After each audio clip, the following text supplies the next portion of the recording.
ఇక బీసీలకు 42% రిజర్వేషన్లపై ప్రభుత్వం స్పష్టత ఇవ్వాలి అన్న ఎమ్మెల్సీ కవిత వ్యాఖ్యలపై PCC chief Mahesh Kumar Goud counter ఇచ్చారు.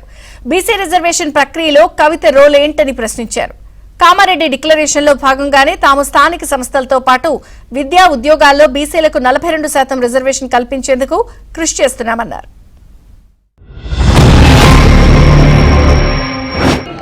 ఇవాళ కాంగ్రెస్ పార్టీ మీరు స్పష్టత ఇవ్వండి. మీరు ఇవాళ ప్రెస్ మీట్ పెట్టండి. ఇక్కడ పెడతారా, ఢిల్లీలో పెడతారా, రాహుల్ గాంధీ గారిని పెట్టుకొని పెడతారా, సోనియా గాంధీ గారిని పెట్టుకొని పెడతారా, మాకు సంబంధం లేదు. ప్రెస్ మీట్ పెట్టి ఓపెన్ గా డిక్లేర్ చేయండి.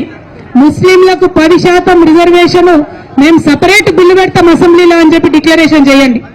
ఒక క్లారిటీ ఇవ్వండి. దాంతో ఏమవుతుంది, ఇప్పుడున్న 42%లో ముస్లిం మైనారిటీల రిజర్వేషన్ దీంట్లో ఇంక్లూడెడ్ కాదు. ముస్లింస్ కి సపరేట్ గా 10% రిజర్వేషన్ పెట్టాలని చెప్పి మేము డిమాండ్ చేస్తా ఉన్నాం.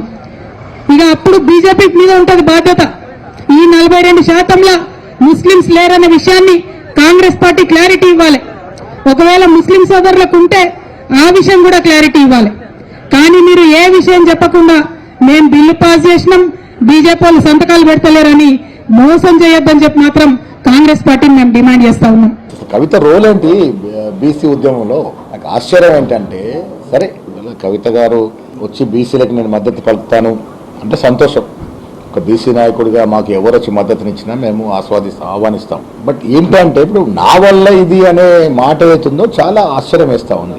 42% రిజర్వేషన్ స్థానిక సంస్థలు ఇస్తామనే మాట కామారెడ్డి డిక్లరేషన్లో 2023 ఎన్నికలకు ముందు నేనే ఆ డిక్లరేషన్ ప్రవేశపెట్టాను. తర్వాత అదృష్టవశాత్తు నేను పీస్ ప్రెసిడెంట్ అయ్యాను. నేను అయిన తర్వాత 2 బిల్లుల రూపంలో వచ్చాయి. ఇప్పుడు మేము బీసీ నాయకులము, నాతో పాటు బీసీ మంత్రులు, గౌరవ ముఖ్యమంత్రి రేవంత్ రెడ్డి గారు ఎన్ని మార్లు దీని మీద చర్చించుకున్నాము, ఎంత కసరత్తు చేశాము, బిల్లు పెట్టాము. మేము కామారెడ్డి డిక్లరేషన్ ఇచ్చినటువంటి స్థానిక సంస్థ పోతే అదనంగా విద్యా ఉపాధికి కూడా రిజర్వేషన్ ఇస్తూ బిల్లు పెట్టాము. అడ్డంకి ఏంటంటే